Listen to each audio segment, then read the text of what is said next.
The aptly named Skurweberg Pass winds its way down the upper Drakensberg escarpment between Machadodorp and Badplaats in Mpumalanga. The pass is much loved by motorcyclists due to the curvy nature of the road, but it does have one or two corners which can be dangerous at higher speeds. It's a relatively steep pass with an average gradient of 1 in 17 and descends a total of 448 meters, but the tarred road surface is good and free of potholes. Keep an eye out for monkeys and baboons as well as domestic livestock. The pass can be driven in any vehicle and in all weather conditions. To approach the pass from the north, start off in Machadodorp and travel in a southerly direction along the R541 for 17.7 kilometers to reach the northern starting point. Machadodorp is a small town situated near the end of the Drakensberg escarpment in the Mpumalanga province.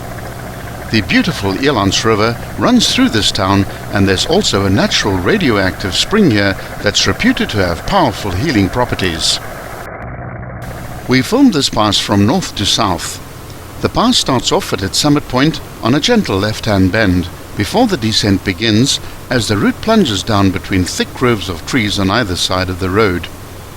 A short straight leads into a series of 8 shallow corners, the road turning right and then left in sequence as it follows a curve formed by the Komati River, which cascades down the mountainside on the left-hand side of the road.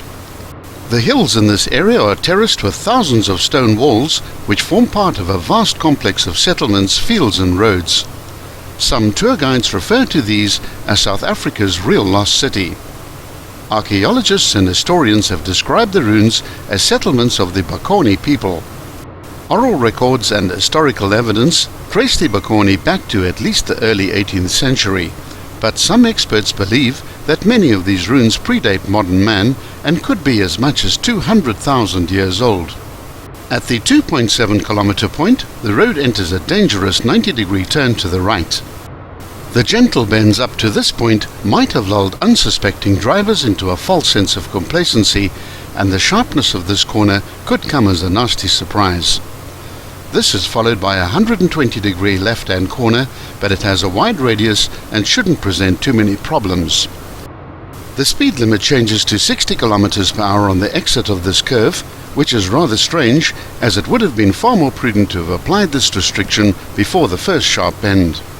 A straight of 350 meters leads into a long right-hand bend of 100 degrees, but again, this corner has a very wide radius. The views become more expansive as the valley opens up, and the pass reverts once more to a series of gentle bends and short straights. Safety railings guard the drop-offs on the left, and some very steep cuttings are evident on the right-hand side, and rockfalls could be a problem after rainy weather. There are a number of trout fishing farms located all along the length of the pass, the entrance to each of which is clearly marked with large signboards. Both the Wataba and Num hiking trails are situated here as well, allowing visitors to enjoy the clean fresh air, wonderful scenery and the numerous waterfalls which are not visible from the road. A long and very gentle left-hand curve leads into a shallow right-hand bend as the road reaches the valley floor. The final section of the pass comprises a long straight of 1.2 kilometers before the endpoint comes up at the 7.6 kilometer mark. The town of Machadodorp originally grew around a railway station named Geluk after the sheep farm that it was built on, but in 1894 the name was changed to honor Joachim Machado, a Portuguese engineer that had surveyed the land for the proposed Nelspruit to Lagoa Bay railway line through the Crocodile River Gorge. In early 2010, the town was officially renamed Eenthokozweni, which means place of happiness.